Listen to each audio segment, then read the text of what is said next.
Hello, Beats Migos and Impossible Amigos. My name is Taffrey16. Welcome back to another episode of Reading Your Comments, first edition of 2023, episode 203. How about that? It is Sunday, so let's go ahead and read some comments. Merry Christmas, Snow, and a Happy New Year, you too. I'm most excited to finally watch I'm Alan Partridge with you in 2023. Well, if you missed the monthly plans, first of all, go watch it, but in case you did, you would not know that I announced officially that I'm Alan Partridge will be a monthly series starting this month. Yes, the lottery is a tax on the gullible, but at least the proceeds in the UK go to fun stuff. I used to work for a conservation charity, which was partially lottery funded. Most of the Olympic athletes supported by lottery money as well.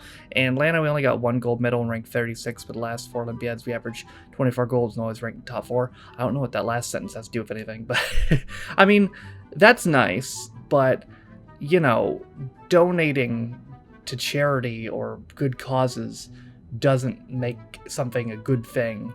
You know, doing a good thing doesn't make something good. It's just a good consequence of a bad thing. Like it's like certain celebrities that think that they can get off of doing something terrible by donating to charity. And some people buy that shit. It's like, oh well, you know, they just ran around New York City and punched 5 dogs in the face, but at least they gave $20,000 to the Boys and Girls Club, so they're forgiven, right? Like, some people legitimately believe that. It's like, no, it's a good thing to donate to charity, but doing a good thing doesn't necessarily make you a good person, or a good side effect of something, like the lottery giving to good causes, doesn't make the lottery a good thing. Because it isn't. It's the biggest scam in the world. Love that part where Pam shouted, "You Taffs," and I thought if she added the 316 at the end.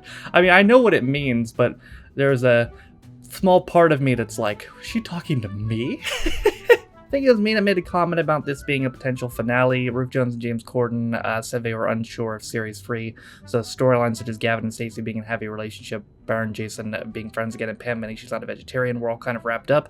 That's kind of a reach, though. They said shortly after that there was enough loose ends they could tie up in a series 3. I think it was mentioned in the behind the scenes segment on DVD a year ago, but it's the best episode of the entire run of the show. You might be right about that, but I mean, you know, that doesn't, those are wrapping up of certain storylines in the series, yeah, but none of it felt like storylines sufficient of wrapping up a show. The way your face lit up when Rob Brydon said he has played a naive priest, you should definitely react to Ardell on Taskmaster. He was great and very competitive in his own weird way. I'm definitely gonna do a Taskmaster series at some point here. That's something I'll probably release all at one time on OneHub or something. I don't know when and I don't know what series, but that's in my plans. I hope you do the 72 Morgan Wise Christmas special next year. That one really is a cracker. Yeah, I couldn't find it. I'm sure I could if I look harder. I can though, but providing I can find that one next year, my plan is probably just to do those on Christmas every year. Have you seen The Wicker Man? Not the terrible remake with Nick Cage, but the original 73 film with Edward Woodward and Christopher Lee. It has many versions, extended director's cuts, restored to full cutscenes, but they are all good. I'm planning on doing both the original and the Nick Cage version on my review channel at some point here, because the Nick Cage version is bad, but it's bad in a funny way. Like, I can't say it's not enjoyable, because while it is terrible, it's one of the funniest fucking movies I've ever seen. Think you'll find Christmas is not over till the 6th of January? Yeah, it's over for me today. We're back to normal content. Australian dollars are worth approximately 68 cents, by the way. That's why those prices seem exorbitant. Ah, okay. Damn inflation. Or I guess, in this case, lack thereof. The song in that one commercial was Everybody's Talking, sung by Harry Nilsson, but it did sound a bit like Paul Simon. Both Black Books and Max Patty had an episode of that song in it too. Okay, so yeah, I've probably have heard it before. Harry Nilsson, huh? Okay, I honest to God thought it was Paul Simon, but fair enough. Can't imagine having Christmas in a hot country, doesn't feel right. I can't imagine having a white Christmas just because it's not a thing where I live, so reverse for me. I really like Kate, played by Megan Dobbs, in the first series not going out, and I was a little bit miffed at first when Sally Breton replaced her as a different character. I later find out that Megan Dobbs decided to return to the US, saying that you could start series 2 without missing anything if you prefer. It's not like there's any development for Lee's character. True. I might do that. If I go back on not going out, I might just start with series 2, because I could do the first series, but, you know, I don't know if I want to your point in your comment, I don't know if I want to get invested in that character from the first series, and then just knowing that she's out the door afterwards. But I don't know. Maybe I'll make a poll or something. You skip through a Will They Won't They sitcom, not going out should be watched in order. Usually I'd agree with you, but I really don't think there was any impact on the overarching plot that was affected by me watching that one Christmas special. So in this case, I think it was fine. Saw this group live with the play that goes wrong. Even before the show, they were walking up and down the seats asking people if they've seen a missing dog, and the audio technician was making announcements about his missing ABBA CD. It was a fantastic performance.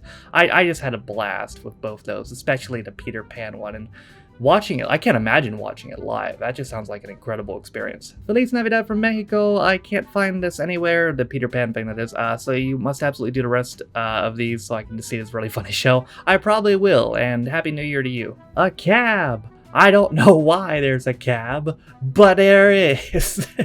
The only problem I have with the gone wrongness is it's so overplayed, but it stops being gone wrong and becomes obviously scriptedness. I know it's not a real world. I don't know if I agree with you here, but I do agree I do think this applies to some shows in the sense that if you, this comment kind of illustrates why I don't like to do binge watching a lot, because I feel like if a show's flawed, you're more likely to nitpick it more if you watch the episodes one after another.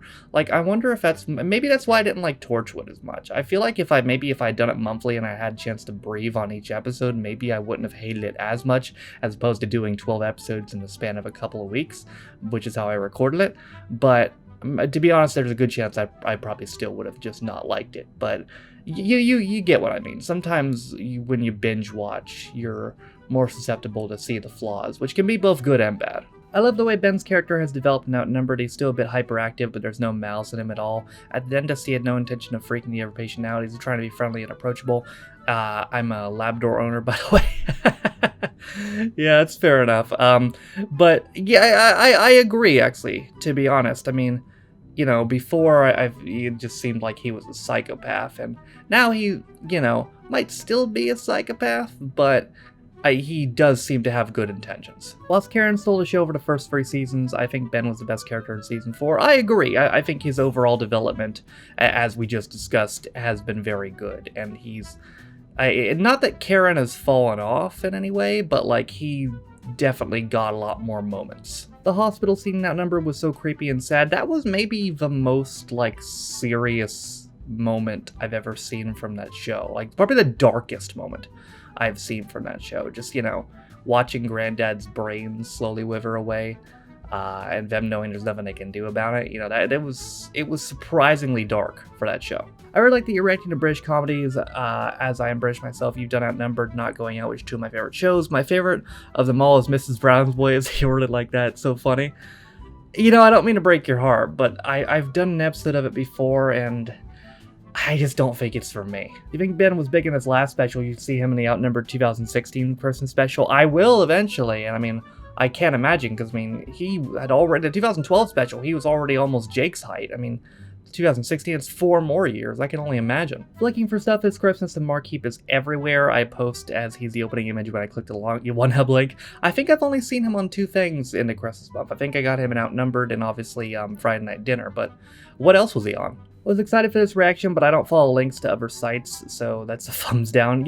This is something that's smart, but with the way you're going about it, it just shows that you're way over fucking paranoid. It's true, you should not click strange links on the internet. That's smart. Don't click, random links sent to you by people, or just random links you see on dodgy websites. That's fair enough. But if you are paranoid to the point where you think me, some random cracker from the United States, would intentionally send you to a dodgy website when I'm just trying to share an Outnumbered reaction, then honestly, you can go fuck yourself. Would absolutely like to see Ramsey throw a drink in the face of someone of his size rather than Fred. Yeah, that part in the Gordon Gino Fred thing, I was like, bro, he took it in stride, and they were all pissed at that point. But you know what that reminds me of too? Do you remember, has it been like a year since this happened now? Or was this 2022? Was it 21 or 22? I don't remember. The Chris Rock Will Smith thing at the Oscars, where Will Smith went up and bitch slapped Chris Rock in the face. There's part of me that understands why he did it, just because, if I had a wife and she had you know, a hair loss disease and someone joked about it and she didn't find it funny. You know, I could understand reacting that way, but at the same time, I feel like the only reason he hit him is because, well, what you just said about Ramsey, hitting Fred, drinking Fred's face. I feel like Smith only hit him because he felt like it was someone he could get away with hitting. You know, like, let me give you an example here. Let's do an alternate reality thing. Let's say in this alternate reality, the person on that stage making that joke is not Chris Rock, it is The Rock. So let me ask you this. Do you think if Dwayne Johnson had made that joke about Will Smith's wife, do you think Will Smith would have gone on the stage and bitch slapped Dwayne Johnson in the face? Because I don't think he would have. I hope they do more Gordon, Gino, and Fred specials because I really enjoy the show and your reactions to them. Well, we got 2 more currently. The Going to Greek Series 2, Series 3, Going Greek, and I'm re-uploading the Series 2 episodes tomorrow is what I was trying to say. The ones that I wasn't able to get up in time in November. But I think they're contracted for 3 more series, and from what I read, the next one is supposed to be sometime soon, and they're going to Spain, so that should be fun. While I agree that you should do the Goes Wrong show, best be aware that the first episode aired around the end of Christmas, and the first episode of the first series is a Christmas-themed episode. Maybe Christmas isn't over after all. Although Christmas Carol Goes Wrong was good, I'm glad they went back to the feeder format for the series. Oh, did they? Well, honestly, I'm happy to hear that, because I think that might be why I enjoyed the Peter Pan one a little bit more. The audience added a lot to it. Just like that one scene where the audience was acting like it was a pantomime and Captain Hook was getting fucking furious. Like, that added so much to it, you know? So I'm glad to hear that they went back to that format for the Goes Wrong show. I wanted to see your reaction to the 1970 version of Christmas Carol with Albert Finney. It might be a possibility for next year. Honestly, I could probably fill an entire month of Christmas Carol adaptations, considering how many there's probably been. My favorite Christmas Carol is the Muppets one with Michael Caine. You know, that might be one of... You can put that on the list of things that are probably shown a lot every Christmas in both the UK and the US. I watched that on television like a week ago. Alright, ladies and gentlemen, that's going to do it for another episode of Reading Your Comments. There's a lot more videos to pull comments from this time because I backloaded the fuck out of the end of December. So the videos that I pulled comments for this video were as follows. Reading Your Comments 202. No. Yes. Yeah. 202. The Gavin and Stacey 2008 Christmas special. Would I Lie to You 11. Yeah, I'm looking at this correctly, right? Yeah. Would I Lie to You 11, Mork and Wise show the 1970 Christmas special, Emberdale 2015 Christmas special, Australian Christmas commercials not going out 2, Peter Pan Goes Wrong, Outnumbered 27 and 28, Gordon, Gino, and Fred Desperately Seeking Santa, Christmas Carol Goes Wrong, Ross Kemp's A Christmas Carol.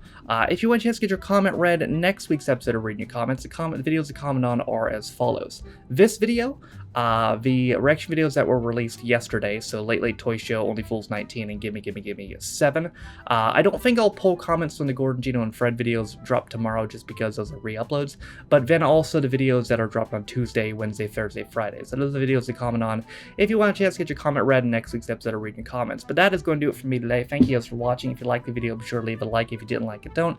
If you want to follow any of my social media links, my Twitch, where I stream every single day, and my second channel, Free 16 Reviews, my Twitter. If you want to follow me on my Patreon, if you want to support me in my daily motion, all things are in the video description down below, as well as the Twitch Files channel and the community Reddit. Also in the video description, you can find the names of all my Patrons. For those that know, you can be a Patreon of me for as low as $1 £1.